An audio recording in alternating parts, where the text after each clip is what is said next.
Jadi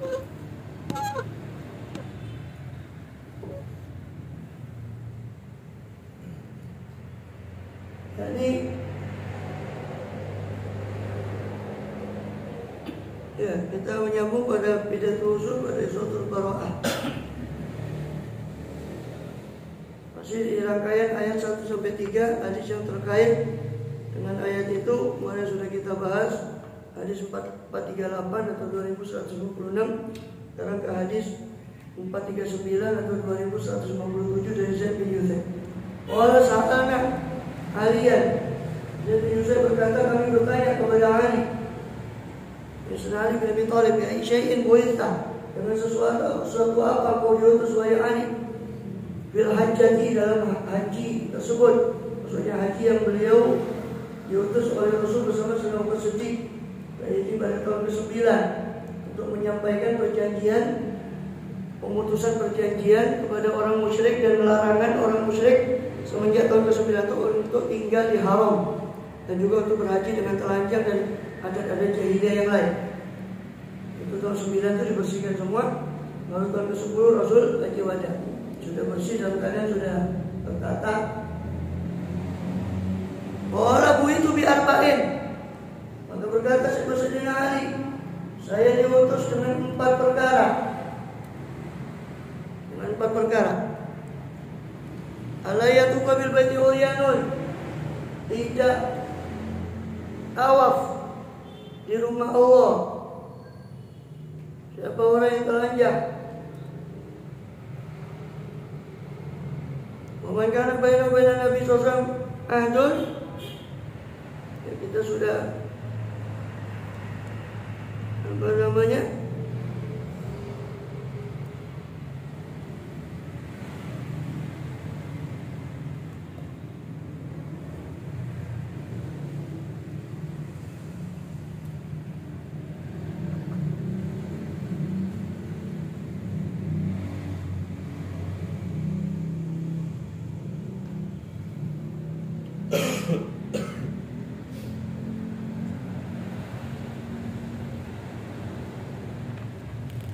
ya, bahwasanya tidak boleh lagi orang bertawaf. 4 perkara. Pertama, tidak boleh orang bertawaf telanjang. Yang mana sudah kita pernah ceritakan bahwa dulu zaman jahiliyah itu orang Quraisy menamakan diri mereka ahmas atau hums. Mereka hamasah, artinya semangat. Mereka disebut humus karena mereka orang yang paling ketat dalam memegang aturan menurut mereka. Aturan yang mungkin zaman itu ya, aturan yang mereka maksud ya aturan yang berlaku zaman jahiliyah itu. Maka orang yang datang dari luar Mekah, mereka harus meminjam baju dari Homs untuk tawaf. Tak boleh memakai baju dari luar Mekah. Maka orang yang dapat pinjaman baju dari Homs atau Ahmas dari Quraisy, mereka tawaf dengan baju itu. Jika tidak, maka mereka tawaf telanjang. Itu hukum dahulu. Jadi kita jelaskan kenapa kok bisa orang itu tawaf telanjang. Ya, karena itu, karena aturan itu. Tidak boleh tawaf kecuali dengan pakaian yang dipinjam daripada Homs atau Ahmas, ini Quraisy. Dan dapat pinjaman yaitu dia tawaf dengan itu. Yang tidak, maka dia terpaksa tawaf telanjang. Maka itu dilarang pada tahun ke-9 dengan turunnya surat Taubah, menghapus adat-adat jahiliyah semua yang berlaku, bahkan memerintahkan ke orang musyrik untuk keluar dari tanah haram. Tidak boleh lagi mereka masuk tanah haram apalagi tinggal. Itu yang pertama. Yang dibawa senari 4 kata beliau. 1, alayatu wa bil bait uryan. Wa man kana baina Nabi sallallahu alaihi wasallam bahwa ila muddatin.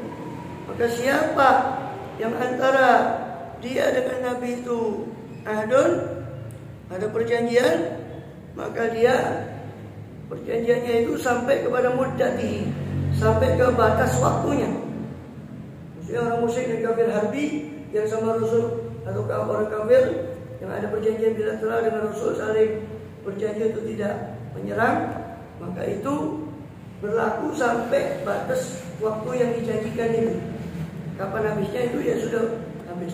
Setelah itu tidak diterima oleh Rasul kecuali Islam atau tunduk pada urusan Islam atau perang. Tidak ada perjanjian lagi setelah itu. Kemudian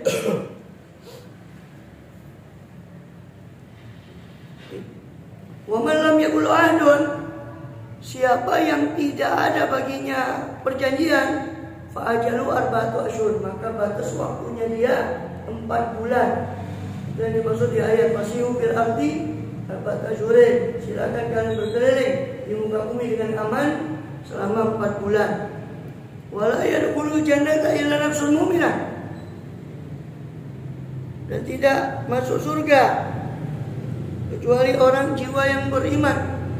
Wala yastami'ul musyrikun wal muslimun ba'da amim hadza, dan tidak berkumpul orang musyrik dengan orang muslim setelah tahun ini untuk tinggal di haram. Riwayat Ahmad dan Tirmidzi.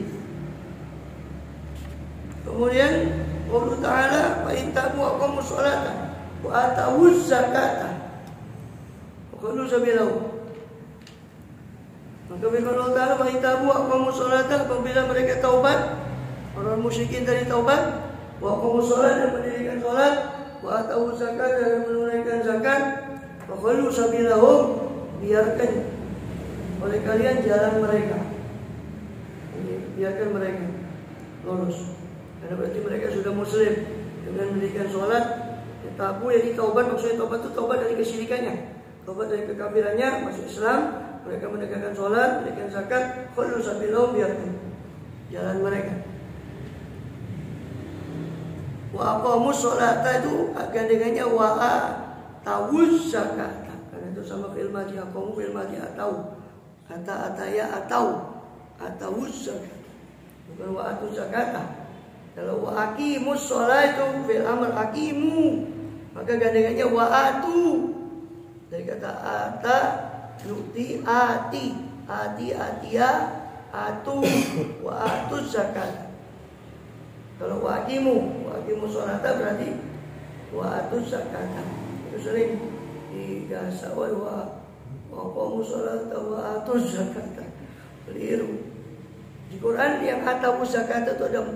Di ayat surat Baqarah, innalladzina amanu bis sholati wa aqamus sholata wa atawuz zakat, ayat 270 71 70. Kedua ada, terus ada 2 di surat At-Taubah ini, di awal surat Taubah ini ayat kelima ini, sama nanti bukan ayat kelima, ayat sebelumnya ini, ya awal Taubah ini ada 2. Satu lagi di akhir surah Al-Hajj ada 4 cuma. Aqamus sholata wa atawuz zakat. Selainnya itu wa aqimus sholata wa atuz zakat. Tapi karena sudah hafal langsung aja ditabrak. Lakuin apa? Fa'in aqamus sholata wa atuz zakat, udah keliru. Wa atawuz zakat. Ada yang sudah hafal itu. Jadi langsung digasa aqamus sholata wa atuz zakat. Tak bilang salah, wa atawuz zakat. Coba lihat. Sehingga ya wa atuz zakat, karena ngomong so biasa baca wa atuz zakat, keluar niku wa atawuz zakat. Lihat. Terus lagi satu alladzina, sudah ngomong so baca alladzina, padahal ada alladaini satu di surat Al-Hajj. Qalu rabbana arinal ladaini adallana. Itu ayatnya. Arinal ladaini adallana minal jinni wal insi. Ladaini musanna karena manusia dan jin 2. Al-ladaini adallana. Udah ngomong soal apa? Alladzina diutus. Keliru. Al-ladaini. Ini pancet al-ladaini. Keluar di balada ini. Di atas itu. Yo, tidak sawai banyak apa-apa. Arinal ladaini adallana. Terus juga khalidaini, wis biasa khalidina. Khalidaini fiha, itu di surat Al-Hasyr.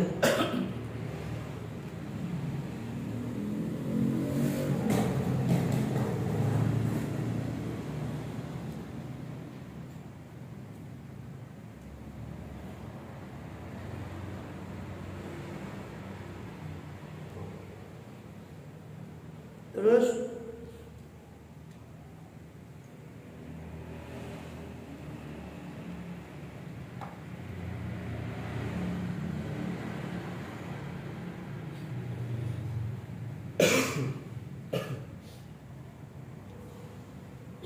ya.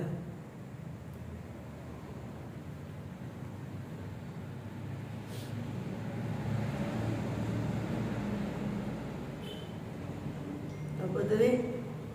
Jadi kalau mereka taubat, aku mau sholat, menunaikan zakat, pokoknya usah bilang biarkan mereka, karena mereka berarti sudah beriman. Itu ayat kelima, hadis surat Taubah, surat Baroah, hadis yang berkenaan dengan itu, hadis 440, atau 2158. Ali bin Umar radhiyallahu ta'ala anhuma, Rasulullah sallallahu ta'ala alaihi wa alihi wasallam qala umirtu an uqatila an-nasa hatta yashhadu an la ilaha illallah. Rasulullah SAW bersabda, umirtu, saya diperintah, an uqatila an-nasa, untuk memerangi manusia, hatta yashhadu an la ilaha illallah, sampai mereka bersyahadat bahwa tiada Tuhan, bersaksi bahwa tiada Tuhan selain Allah, wa anna Muhammadar Rasulullah, dan bahwa Nabi Muhammad SAW adalah utusan Allah, wa yuqimus sholata, dan sampai mereka mendirikan sholat, wa yutuz zakata, sampai mereka menunaikan zakat, wa idza fa'alu dzalika asamu. Oleh karena itu sedang Abu Bakar ketika orang-orang murtad setelah Rasulullah SAW wafat, beberapa kabilah murtad karena menyangka Rasulullah itu kekal, padahal Allah sudah pernah menurunkan apa imitta fahumul khalidun, surat Al-Anbiya. Apakah jika kau mati ya Muhammad terus mereka kekal? Apa imitta, apakah jika kau wafat terus mereka bakal kekal? Dan mereka menyangka Rasulullah kekal. Hanya ketika Rasulullah wafat, banyak yang murtad di atas beberapa kabilah. Ini kabilah A'rab, bukan sahabat-sahabat ya, bukan sahabat yang kuat ya, tetap mereka dalam keimanannya. Lalu Arab yang baru-baru masuk Islam, Rasul wafat, berapa dari mereka kabilah itu murtad. Bukan hanya murtad, tapi balelo untuk tidak bayar zakat. Dulu Muhammad masih hidup, sekarang Muhammad sudah mati, saya tidak mau bayar zakat lagi. Hanya karena itu berupa kabilah, karena itu bukan satu orang yang membangkang itu kabilah, maka diperangi sama Abu Bakar. Karena kalau tidak bakal stabilitas bakal terganggu dengan adanya orang-orang seperti itu. Mau tidak mau diperangi, dan ini dasarnya. Ya, umitu rabbul nas hatta syahadu an Allah wa yuqimus shalah wa yutuz. Saya diperangi, disuruh untuk oleh Allah untuk memerangi manusia sampai mereka syahadat, mendirikan sholat, menunaikan zakat. Maka orang kalau meninggalkan sholat pun itu hukumannya kan hukuman mati, meskipun mereka muslim atau masih meyakini kewajiban sholat tapi meninggalkan sholat. Kalau sudah tidak meyakini berarti yang murtad, alhamdulillah, tidak meyakini kewajiban sholat. Kalau itu seorang per orang dihukum mati, kalau satu orang. Nah, kalau ini berupa kelompok, berapa kabilah yang tidak mau diperangi. Ya. Wa idza fa'alu dzalika asamu, karena itu menyangkut stabilitas juga. Kalau mereka melakukan yakni syahadat, sholat, puasa, zakat, mereka masuk Islam lagi, asamu minni dima'ahum, berarti mereka telah menjaga dari saya dima'ahum, nyawa mereka, ini darah mereka, wa amwalahum, harta mereka, illa bihaqqiyah, kecuali dengan haknya, wa hisabum 'ala Allah, dan hisab mereka kepada Allah. Jadi Rasul cuma menghukum secara zahir, mereka secara zahir mengucapkan syahadat, masuk Islam lagi, ya sudah diperlakukan seperti muslim. Hisabnya ya Allah yang urus, karena batinnya hanya Allah yang tahu. Riwayat Bukhari dan Muslim. Kemudian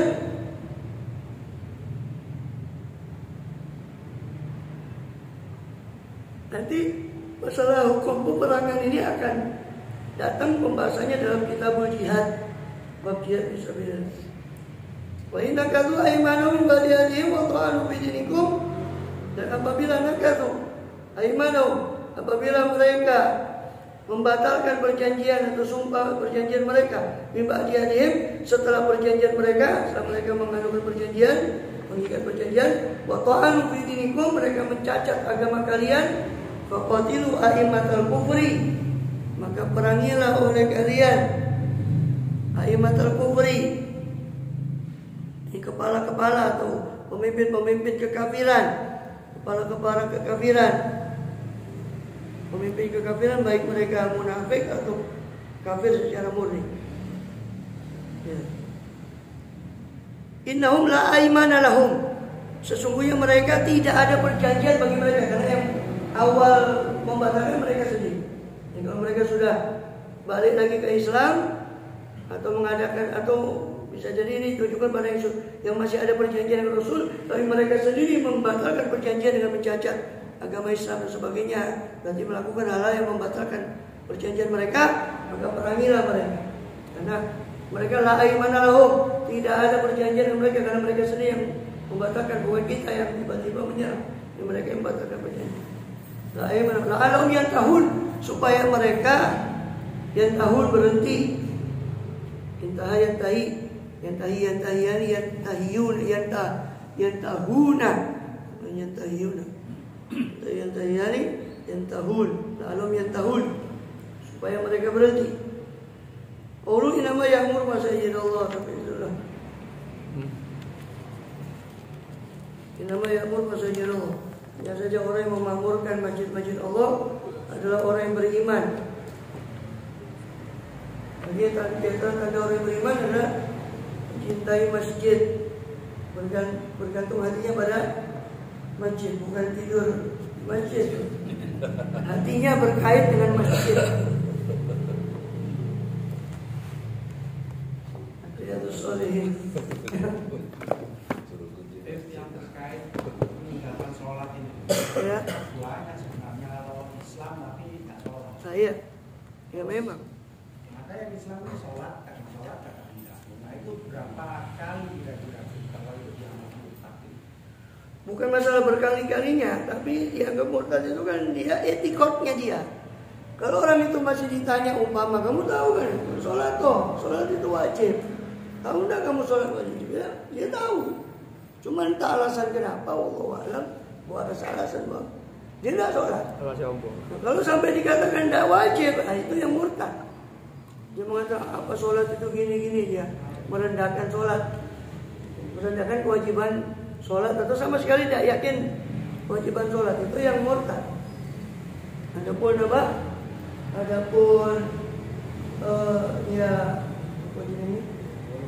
sholatnya meninggalkan sholat, walaupun tidak sholat sama sekali, tapi sebetulnya dia masih meyakini kewajiban sholat, ya nggak bisa dikatakan dia murtad.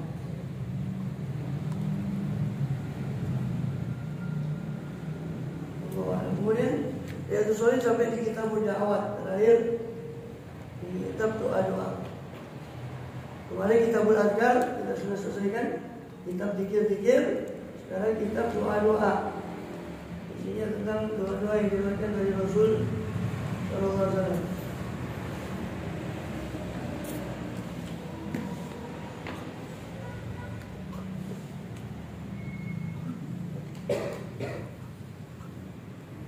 Allah Ta'ala kitab Da'awat dalam qala Syekh Al-Imam Abu Zakariya Yahya bin Syaraf An-Nawawi di kitab Riyadhus Shalihin radhiyallahu anhu. Amin. Kitab Da'awat, kitab doa-doa. Allah Ta'ala, Allah berfirman, "Qala rabbukum ud'uni astajib lakum."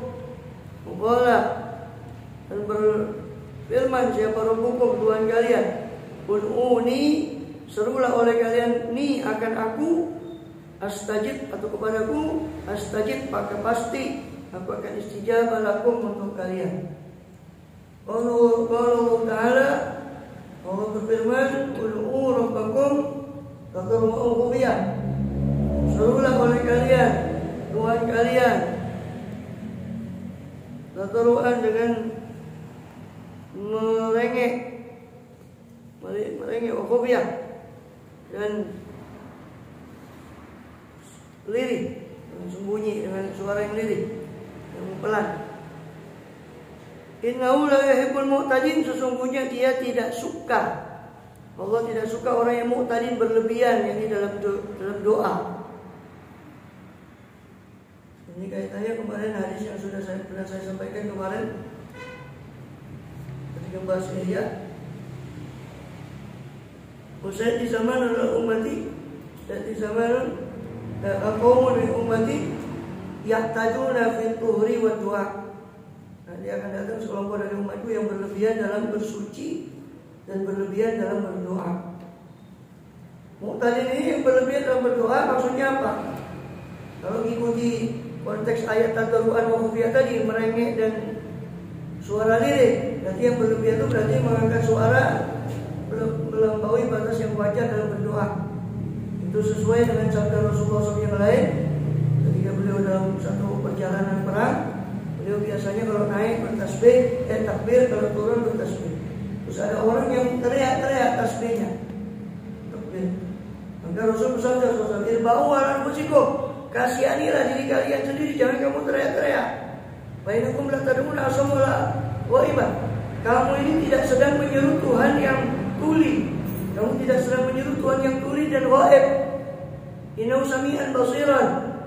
Sesungguhnya dia itu maha mendengar lagi maha melihat. Jangan kalian teriak-teriak. Maksudnya di situ teriakan yang terlalu melampaui daripada batas wajar dalam berdoa. Dalam zikir juga itu, zikir doa. Ya, boleh kita agak keras, cuma dalam batasan yang wajar.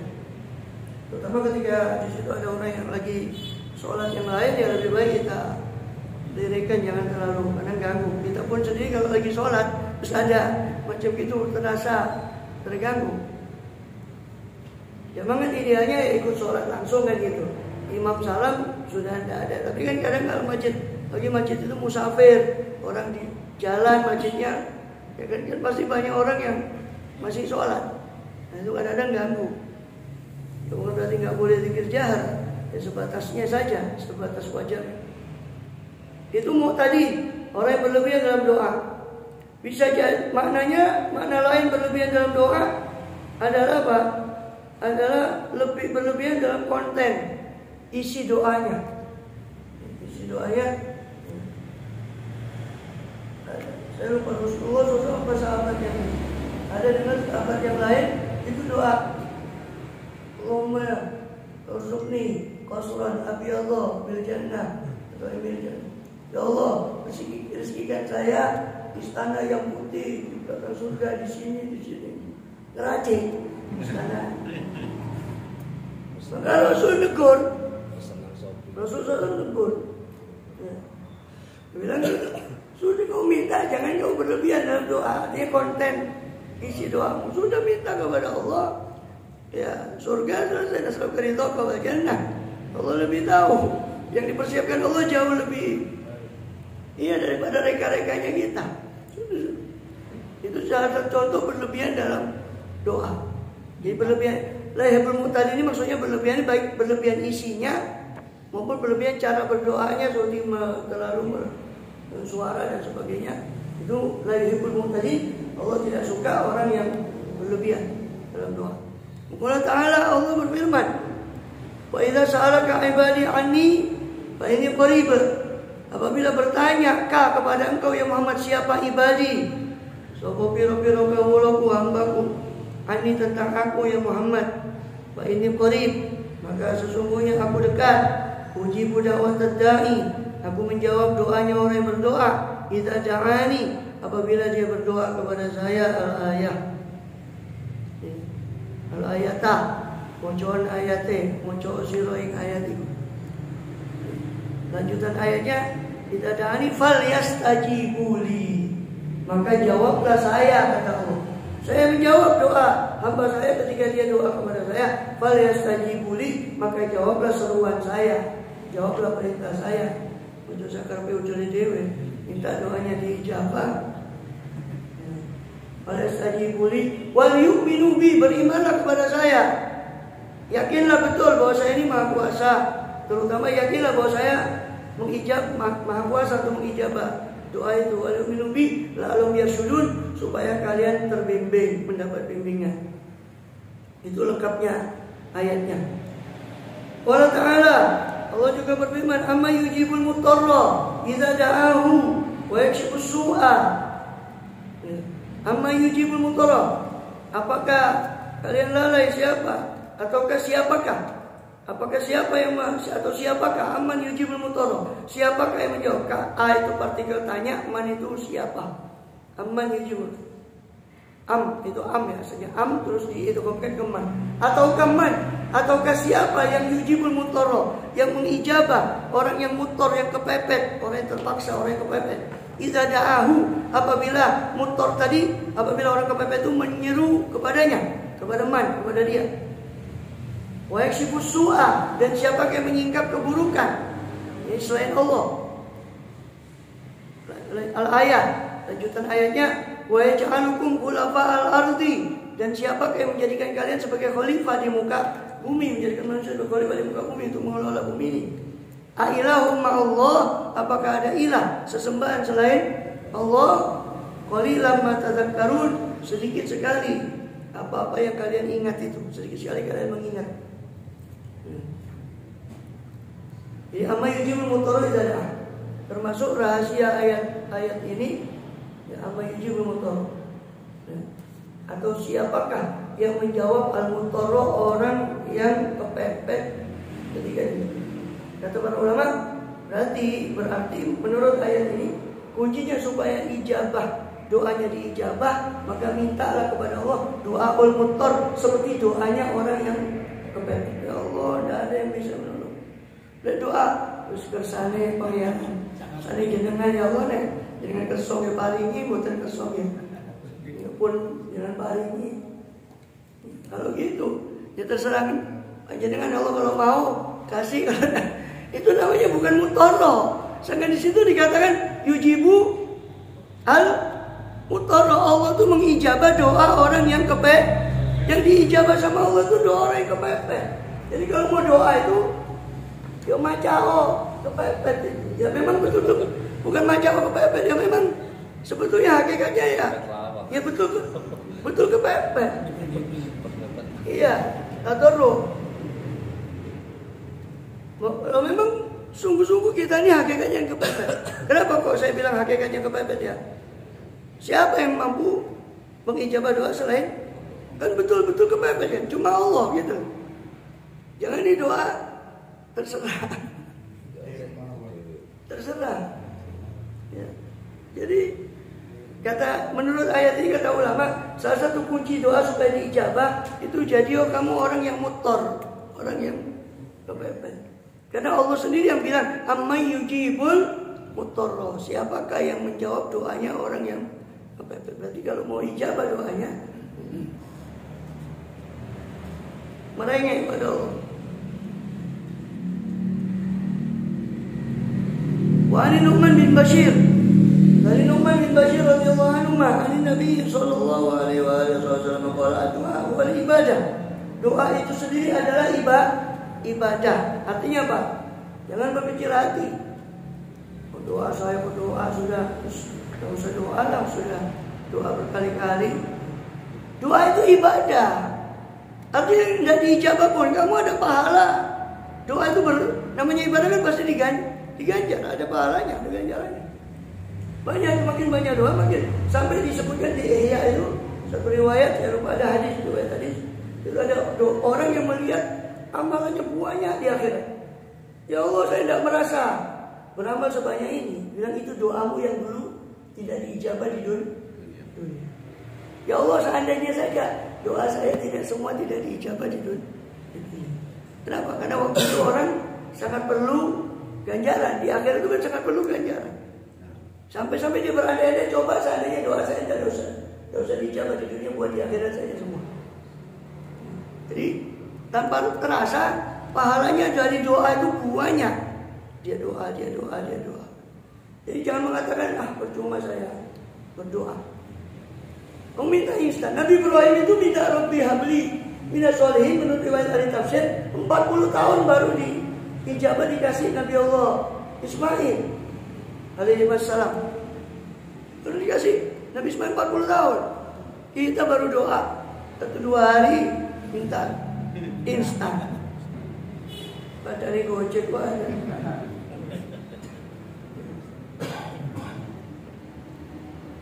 Kayak ojek online instan. Karena sekarang kan usume zamannya serba instan, sampai doa mau instan. Wa Aisyah radhiyallahu anha qalat, ya, Abu Daud riwayat hadis doa wal ibadah, doa itu adalah ibadah. Ya, doa itu adalah ibadah. Karena menyebut ya, ibadah itu kan menghamba kepada Allah. Orang doa itu berarti kan mengarahkan permintaannya hanya kepada Allah, itu ibadah. Doa itu.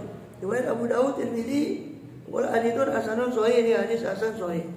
Wa Aisyah radhiyallahu anha qalat, kana Rasulullah sallallahu alaihi wasallam yasta'ibbu al-jawami'a min ad-du'a wa yadamu ma siwa dzalik.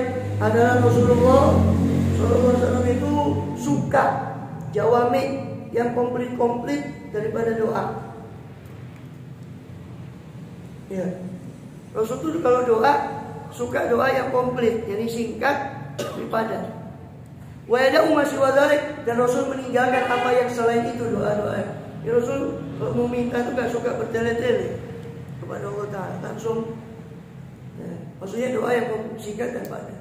Lihat doanya Rasulullah SAW yang diajarkan pada Siti Fatimah radhiyallahu anha, yang diajarkan pada Siti Aisyah, itu doanya semua singkat padat. Allah suka jannah dan qurba ila qawli fa'ilin amrin. Ya Allah, saya minta surga dan segala yang menghantarkan kepada surga. Saya minta perlindungan dari neraka dan segala yang menjauhkan dari yang bisa menjauhkan saya dari neraka. Nasalkan kulli khairin. Tapi amran faj'al kibran ya Allah, dan apapun yang kamu putuskan dari perkara, jadikanlah akhir perkara itu kebaikan. Singkat, padat. Semua yang kau putuskan dari perkara pada saya, ij'al akibatahu rasyada, jadikanlah kesudahan perkara itu adalah baik. Allahumma qadaita li min amrin faj'al akibatahu rasyada. Itu di antara doa Rasulullah yang diajarkan pada Siti Fatimah radhiyallahu anha. Doa yang diajarkan pada Siti Aisyah. Siti Aisyah tadi yang diajarkan pada Siti Fatimah. Aslih li sya'ni kullahu, Allahumma aslih sya'ni kullahu. Ya Allah, rahmatika astaghith wa bika astajir. Dengan rahmat-Mu aku minta tolong. Ya, minta pertolongan, min azab kastajir, dan hanya dari azab-Mu aku minta perlindungan. Aslih li sya'ni kullahu, ramasata ibadah kesoleh, perbaikilah segala urusan saya semuanya, seperti kamu memperbaiki urusannya orang yang soleh. Singkat, padat. Itu doa-doanya Rasulullah SAW semua. Yang makanya bukan berarti kita dilarang tuh doa sendiri, silakan. Cuma kan yang paling ngerti doa itu ya kan Nabi. Makanya kita doanya kan doa itu doa Quran dulu, kalau bisa doa dari hadis dari Kanjeng Nabi SAW. Baru kita mau mohon apapun, kita mohon hajat kita dengan bahasa kita, baru ditutup sapu jagat. Iya, ditutup dengan doa sapu jagat. Sapu jagat itu ada dua kalau menurut saya. Ya bukan menurut saya, artinya ada dua, sapu jagat dari Nabi, sapu jagat dari Quran.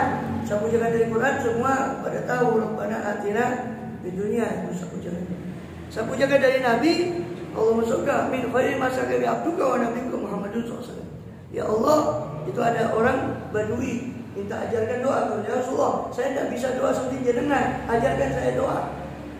Maka ucapkanlah olehmu, kata Rasul, Allahumma sholli min khairi ma sa'aka bi abduka wa nabiyuka Muhammadun SAW. Ya Allah, saya mohon kepadamu segala kebaikan yang dimohon oleh Rasul, komplit ya.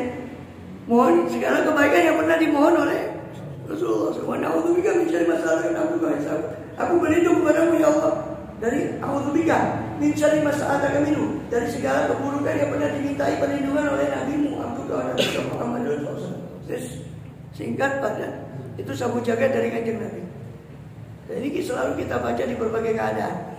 Ya, bangun malam ya kita minta seperti tadi, ya Allah, saya mohon barang kebaikan yang pernah diminta Rasulullah pada saat dia bangun malam ini. Antara azan sama qomat, ya Allah, saya mohon kebaikan yang pernah diminta oleh Rasulullah ketika antara azan sama qomat ini.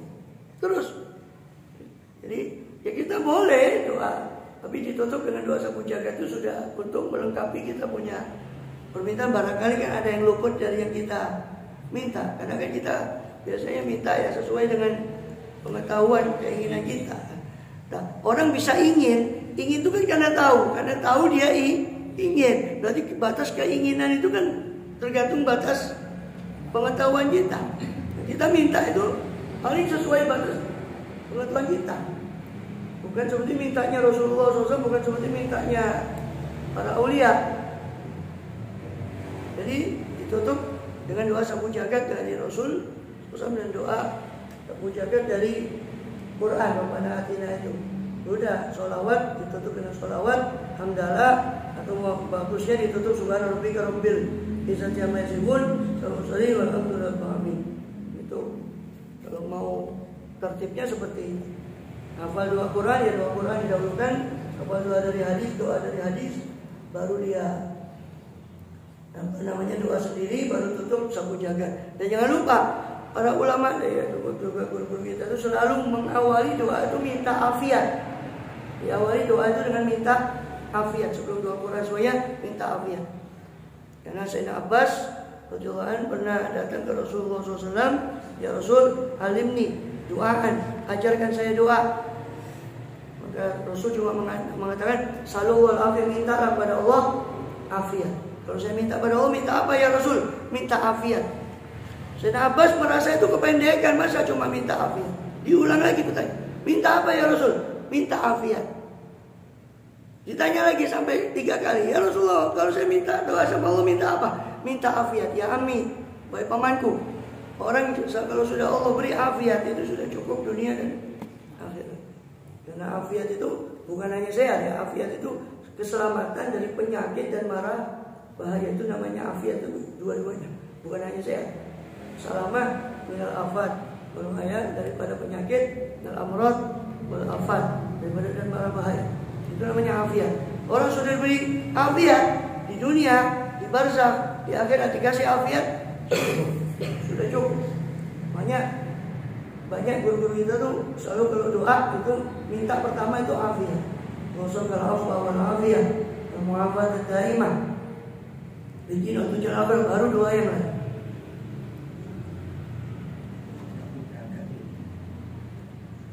Warwa Abu Dawud bisnad jayyid. Itu diriwayatkan Abu Dawud dengan sanad yang jayyid. Wan Anas radhiyallahu anhu karena doa Nabi SAW, Allahumma atina fid dunya hasanah wa qina adzabannar. Itu. Ini selaras dengan hadis yang barusan tadi. Rasulullah minta doa, senang doa yang jawami, yang komplit. Nah, di situ ditegaskan lagi di hadis Anas ini radhiyallahu anhu, aktsaru du'ain Nabi, paling banyaknya doanya Nabi SAW adalah Allahumma atina fid dunya hasanah. Itu paling banyaknya doanya Nabi itu. Karena beliau suka doa yang singkat dan padat. Karena Allah itu tahu hajatnya. Ya selain di sisi lain kita juga merasa butuh ketika doa itu pada Allah. Tapi di sisi lain Allah itu maha tahu hajatnya. Seperti doa Nabi Adam. Allahumma innaka ta'lamu sirri wa alaniyati wal ma'dzirati. Ya Allah, Engkau tahu sirri dan batinku wa alaniyati zahirku. Faqbal ma'dzirati, maka terimalah alasan-alasanku. Wa ta'lamu hajati fa'tinusli, dan ya panjenengan sampun pirsa sudah mengerti hajat saya, maka berikan permohonan. Enak. Ya Allah, kau sudah tahu hajat saya, berikan permohonan. Ta'lamu hajati fa'tinusli wa ta'lamu ma fi nafsi fa'firli dzambi, dan kau sudah tahu apa yang ada dalam hatiku daripada dosa-dosa. Fa'firli dzambi, ampunilah dosa. Singkat padat. Wa Anas Rasulullah karena doain Nabi SAW. Ya, kebanyakan doanya Nabi itu Allahumma atina fid dunya hasanah wa qina adzabannar. Muttafaqun alaih. Zada Muslim, Imam Muslim menambah lagi dalam riwayatnya kalau kana Anas idza rada wa bilawatin da'a biha wa idza rada wa bilwa'in da'a biha. Adalah Anas itu kalau berkehendak untuk doa dengan satu doa, beliau doa dengan doa tadi Rabbana atina, Allahumma atina, wa idza rada wa bilwa'in, kalau dia berkehendak untuk doa, maka da'a bihafi. Ya, kalau beliau berkehendak untuk doa dengan suatu hajat, da'a biha, maka beliau berdoa dengan hajat itu fihi, pada doa tersebut, pada Allahumma atina fid dunya itu. Kalau beliau ingin doa dengan Allahumma atina fid dunya hasanah. Kalau beliau ingin hajat, ingin satu permintaan, beliau minta di dalam ketika membaca atina fid dunya hasanah, beliau kertakan hajatnya apa minta. Wan Ibnu Mas'ud radhiyallahu anhu, Nabi SAW karena yaqulu ma inni as'aluka al-huda wa tuqa wal afaf wal ghina. Ya Allah, ini di antara dua Rasul. Saya mohon padamu hidayah, tukoh, ketakwaan, afaf, menjaga kehormatan diri, sifat menjaga kehormatan diri saya. Wal ghina, kecukupan. Riwayat Muslim. Juga huda wa tuqal afaf wal ghina. Wallahu a'lam. Bismillah. Sirah.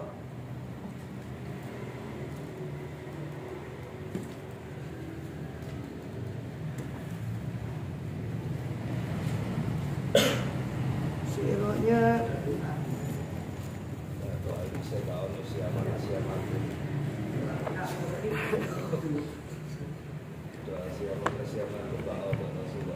wiladatuhu Allah salam sampai mana? Nasabu kan sudah. Wiladatuhu halaman 12 ya. 12. Hah? Apa?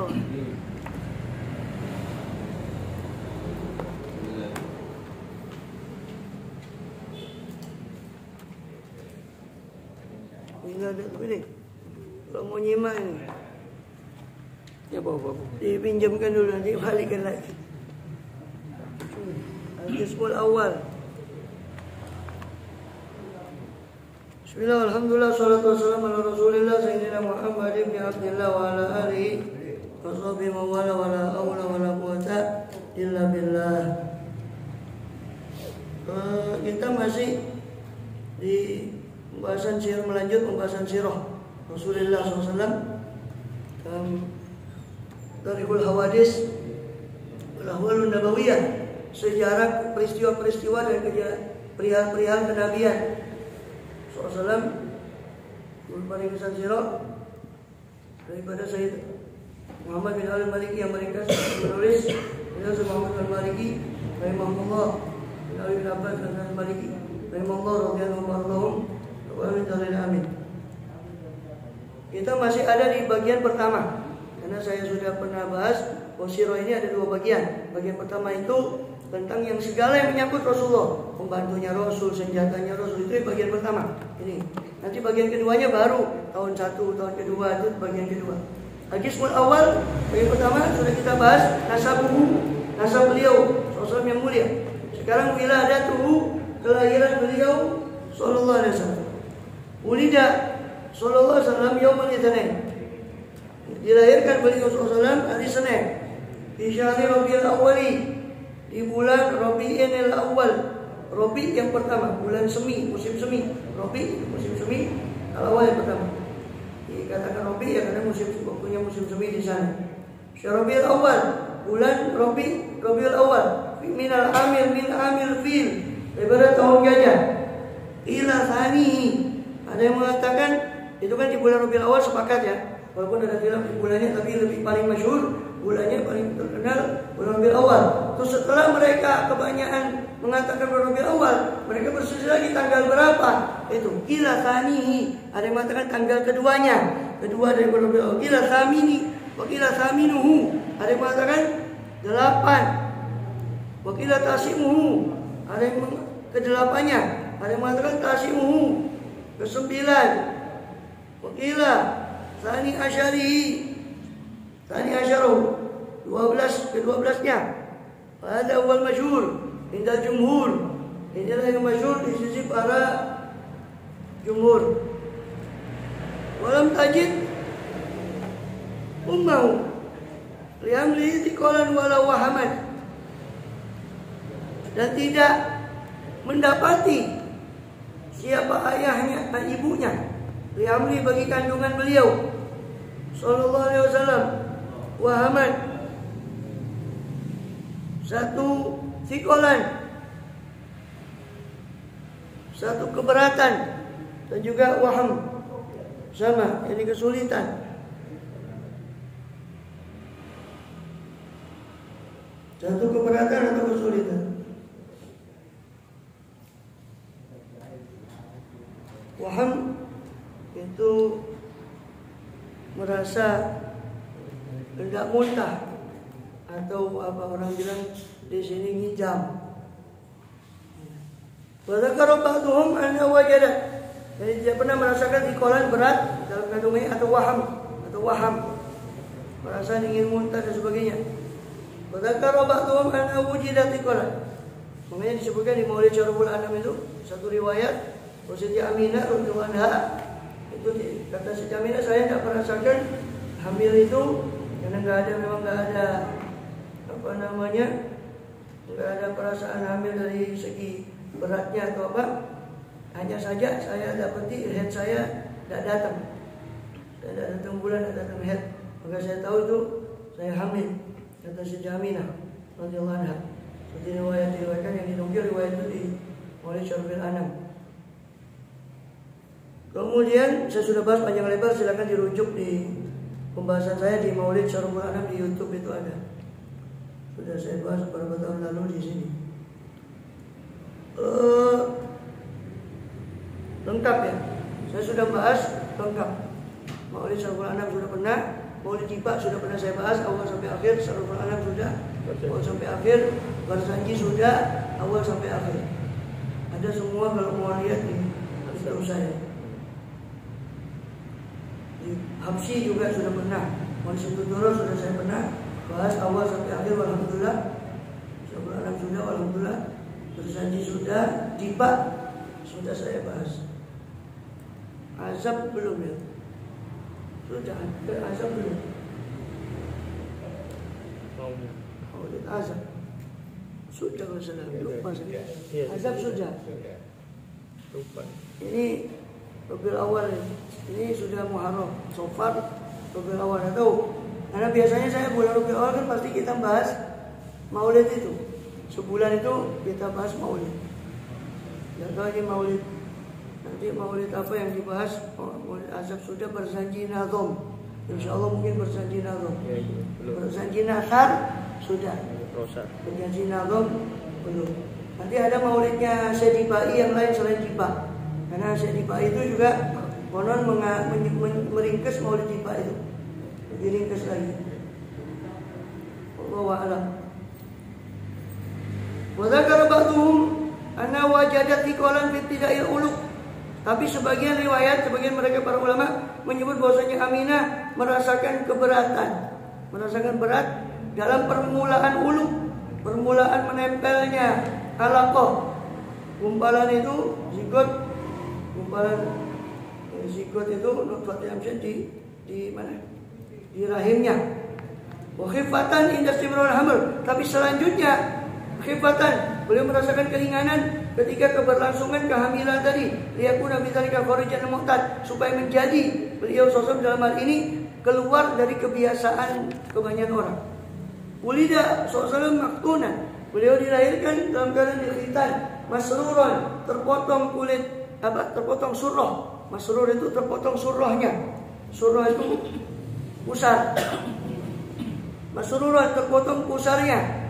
Maktunan, makhulan, sururan, makhulan, makbudotan, asobi ayadeh, dalam keadaan tergenggam, asobi ayadeh, jemari-jemari tangannya, musyiran bisababah, dalam keadaan musyir, memberi isyarat petunjuk dengan sababah, dengan telunjuknya, dan musabbih dia, seperti orang yang bertasbih dengan telunjuknya tadi.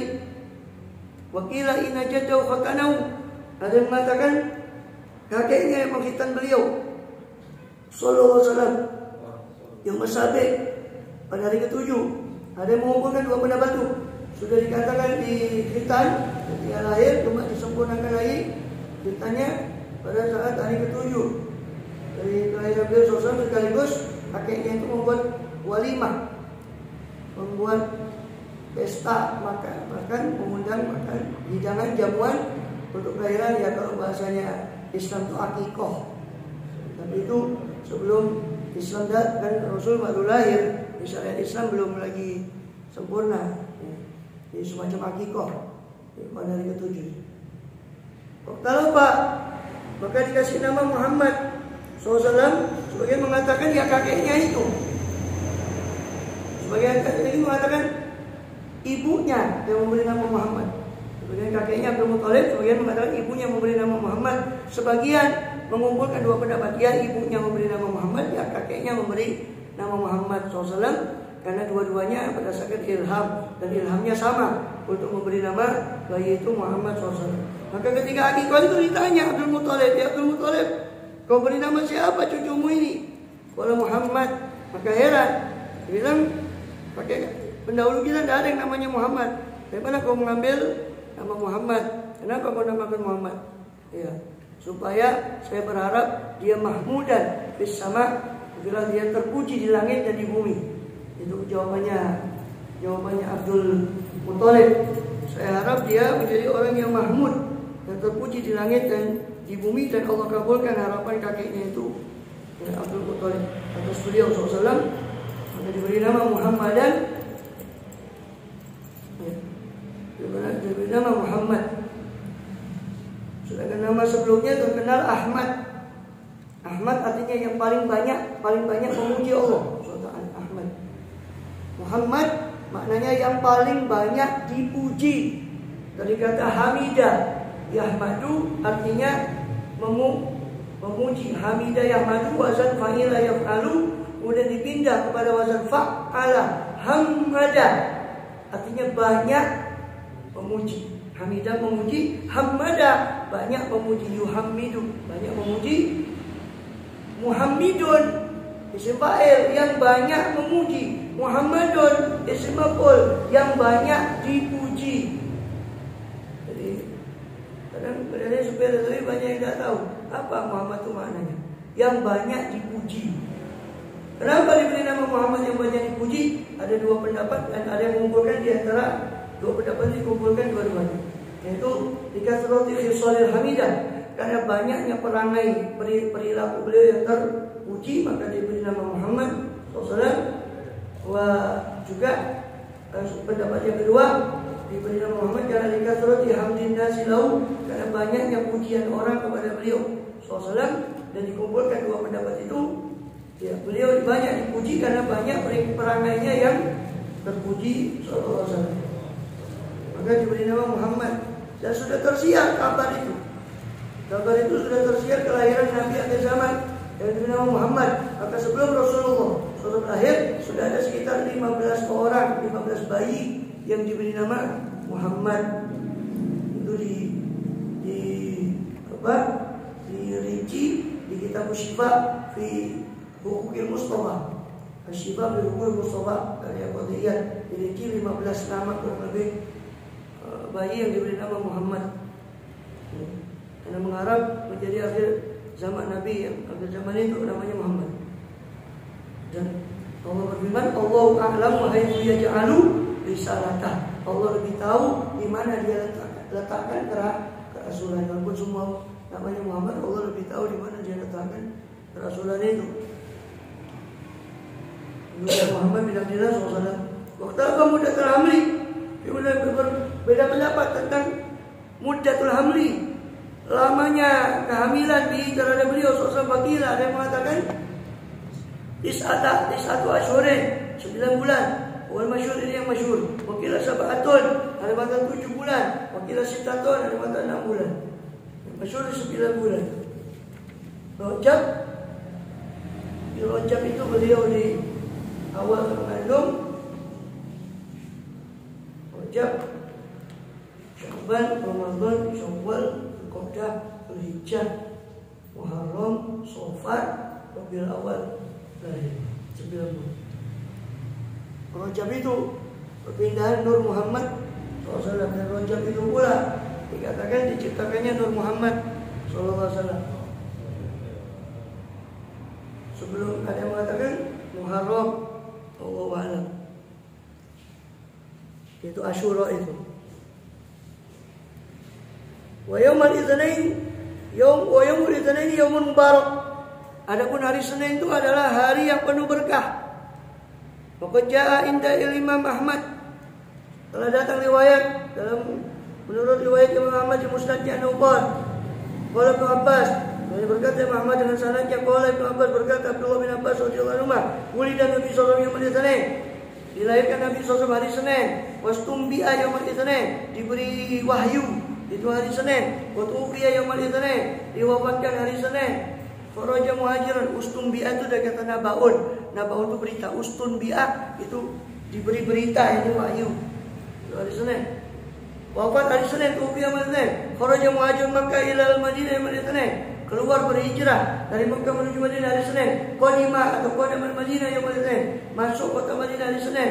Berubah Hajar Aswad yang malam Senin. Beliau mengangkat Hajar Aswad hari Senin. Maka hari Senin itu hari yang penuh barakah. Maka sengaja Allah pilih bulan Rabiul Awal itu sebagai bulan kelahiran Rasulullah SAW. Bukan di bulan Ramadan, bukan di bulan-bulan yang mulia yang lain, bulan haram, tapi justru di bulan Rabiul Awal. Kalau Muharram, Dzulqa'dah, Dzulhijjah itu sudah jelas itu bulan haram. Ramadan sudah jelas keutamaannya. Sya'ban juga. Maka dipilih di bulan Rabiul Awal. Kenapa tidak bulan yang lain? Umpama Rabiul Tsani, Jumadil Awal, Jumadil Tsani. Karena Rabi itu hikmahnya, Rabi itu musim semi. Jadi itu simbol dari berseminya kembali agama Allah, dinullah, diluruskannya agama-agama yang di Rabi, musim semi. Jumat itu musim beku, musim dingin. Jumadil Awal beku. Maka Allah bilang Rabinya bukan Rabiul Tsani lagi, Rabiul Awal. Allah pilih. Sehingga apa? Sehingga bukan beliau mulia karena bulan, tapi bulan itu mulia karena beliau sallallahu alaihi wasallam. Kalau dikatakan di Ramadan, berarti kan beliau mulia karena bulannya umpama Ramadan.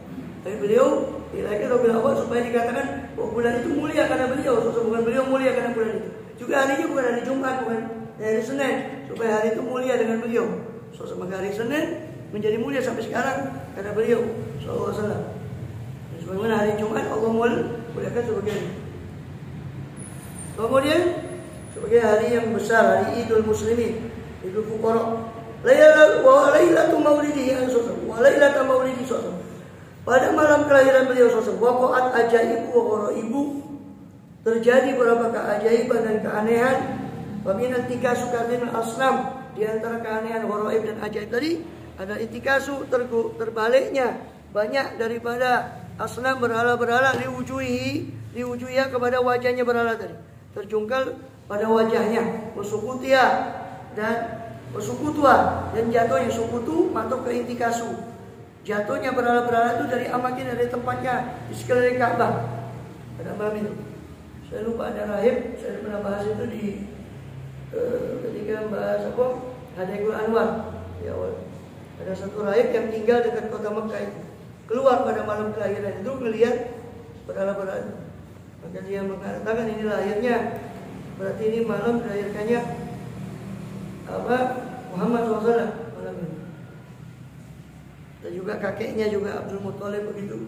Ketika bertandang ke Yaman, itu ada raja Yaman dan ada para dukunnya mengatakan ini akan ada seorang nabi yang lahir dari cucunya orang ini, Abdul Muthalib. Raja Saif bin Yazid, raja Yaman begini. Wa min zuhurun nur ma'ahu. Di antara keajaiban itu, gharaib dan ajaib tadi adalah keluarnya cahaya mau bersama beliau hatta Allah usur Syam, sehingga ini sahih hadisnya sampai Allah menjadi terang bagi beliau usur Syam, atau karenanya karena nur, karena cahaya tadi menjadi terang usur Syam. Istana-istana di Syam yang jauh perjalanannya 1 bulan terlihat karena terangnya cahaya itu.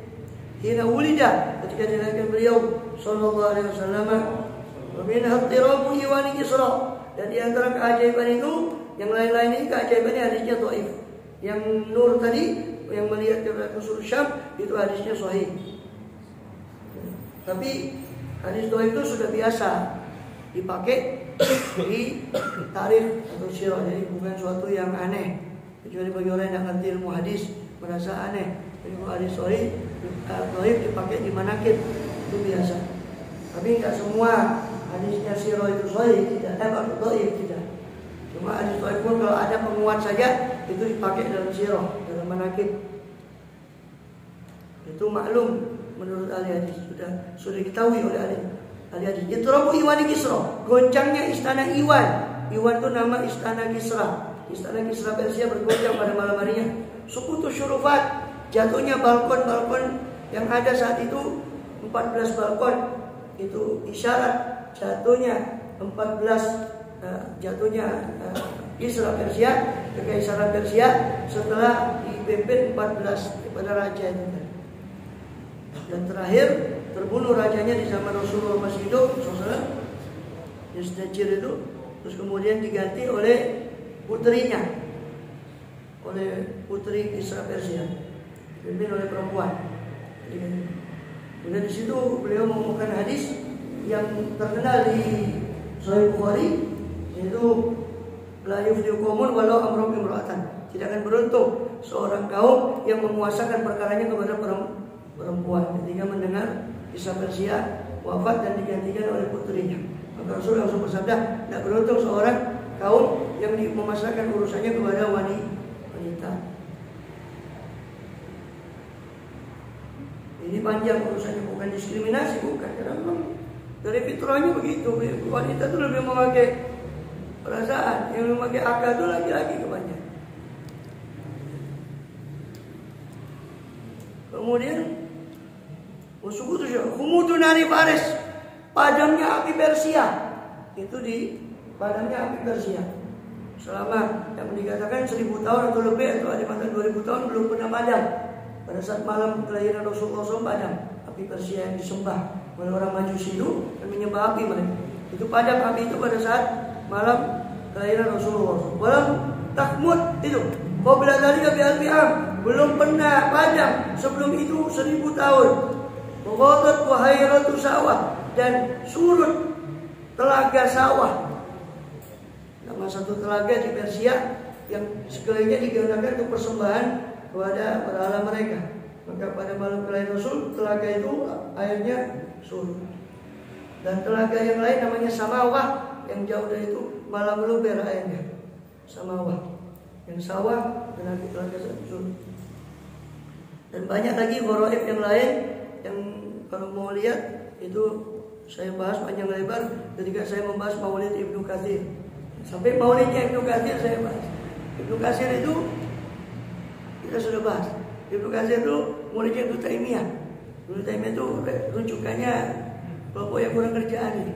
Ternyata Ibnu Katsir itu nyusun Maulid, nyusun kitab khusus tentang Maulidnya Rasulullah. Itu idolanya orang yang suka kurang kerjaan itu, mereka nyusun Maulid. Ya maksudnya beliau nyusun Maulid itu yakni mengkisahkan seputar kelahiran Rasulullah. Karena Maulid itu kan judulnya kelahiran Rasulullah.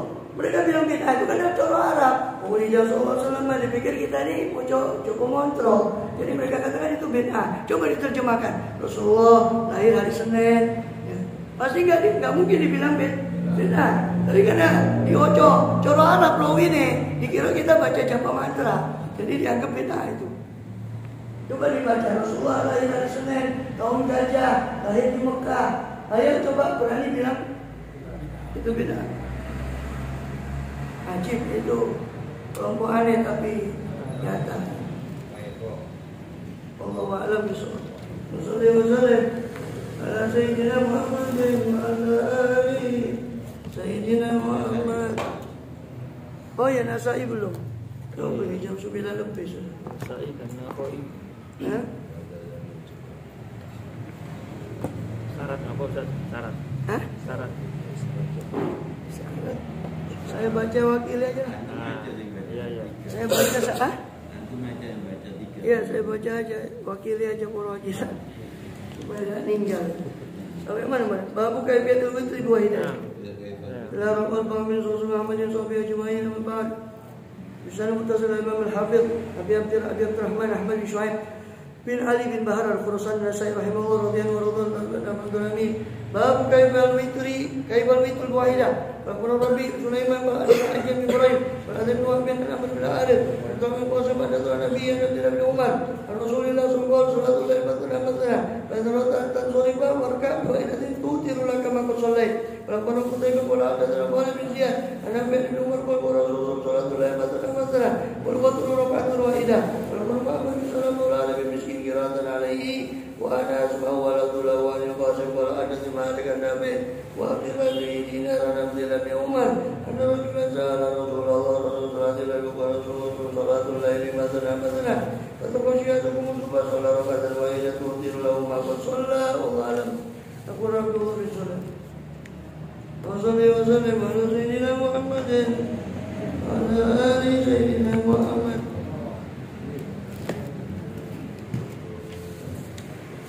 Yasadu halaman 352.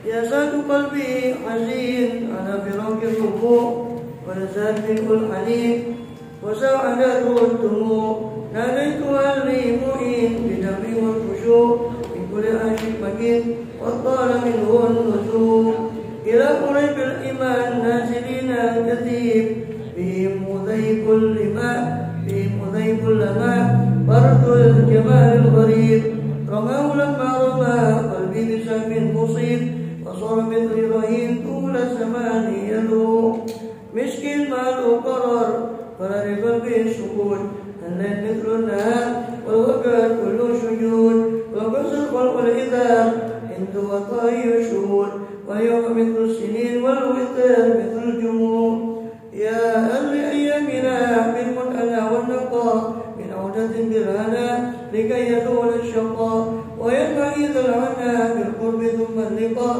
أرجو القوي المتين ربي إليه الرجوع والحمد لله رب العالمين. الله أكبر. صلاة سيدنا محمد وعلى آله وصحبه وسلم. شكرا محبوب بنا رسول الله صلى الله عليه وسلم. فصلى محمد صلى الله عليه وسلم.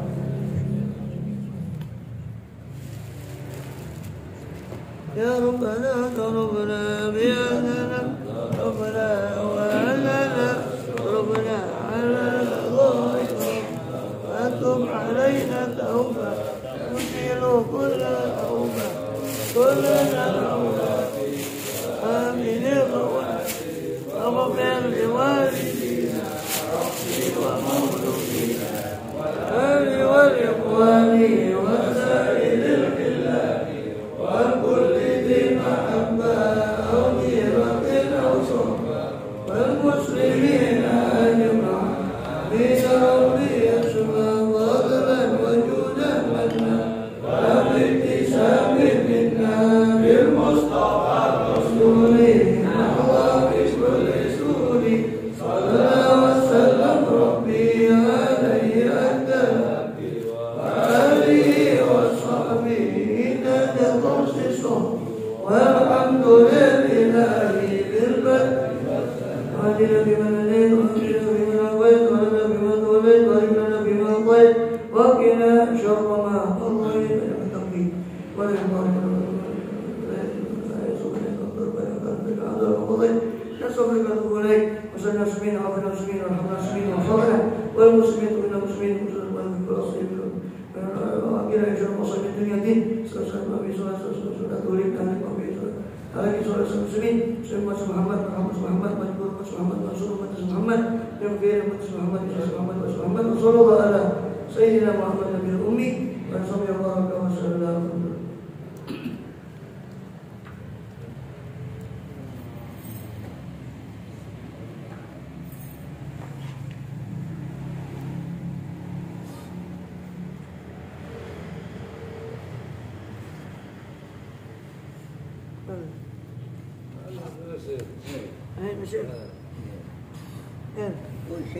Doa. Oh iya. Doa sapu kering. Oh sapu kudu. Sapu kering. Iya sapu kudu. Tapi bersih betul isi. Kalau tidak ada sapu keringnya.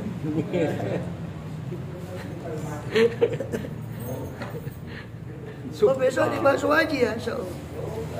Iya besok di. Besok soto daging. Besok di Pak Suwaji anunya, madrasah. Balik apa? 1 ke 4, 1 genap di sana, 1 ganjil. Wah iya, zeng. Apa ini gak dibisi, gak dimasak no? Bisi. Oh,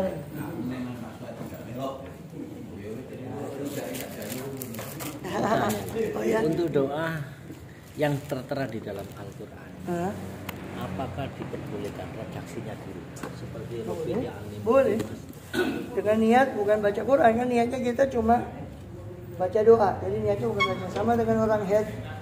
Orang head boleh baca Rabbana Atina walaupun itu dari Quran dengan niatan dia baca doa bukan baca Quran. Kalau baca Quran tidak boleh dirubah.